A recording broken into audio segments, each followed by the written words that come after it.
Are relatively new. They added them last summer, and they're plants that are local to this area that are just.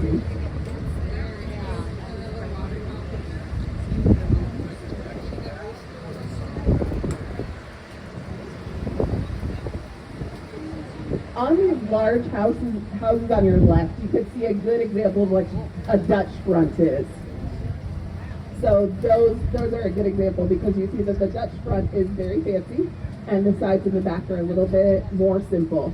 But the roof lines are very, very representative of what Amsterdam homes look like, just wider and not attached. Those are single family homes, also built in like the last 10 years.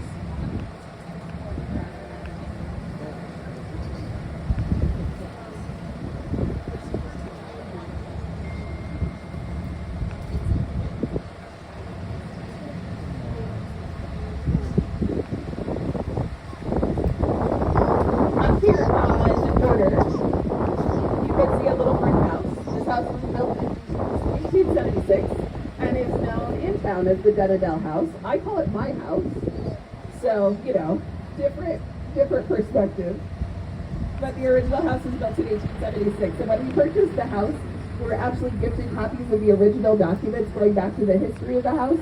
And it was hysterical because we learned in like the first 10 years the incredibly expensive flower.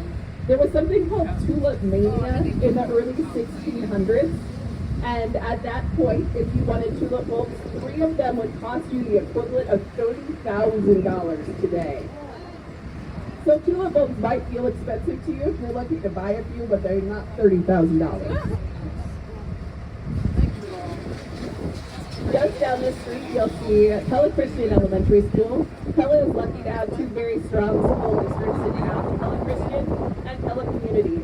Pella Christian High School is located out by 163. Pella Community High School is also located out on the east side of town. We're lucky because both schools have strong academic programs, strong athletic programs, strong music programs. The Pella Community Marching Band marched in. We have about 3,000 people who work here today. These are some of my favorite tulips. They're really, really tall if you walk on the sidewalk. I believe they're called Big Smile, which seems kind of fitting. This is the Pella Roll Screen Foundation Training Center. So if you were coming to work for Pella Corp, this might be a place that you came to spend some time. But it's a beautiful example of Dutch architecture in itself, and also a really nice collection of tulips that are still in bloom.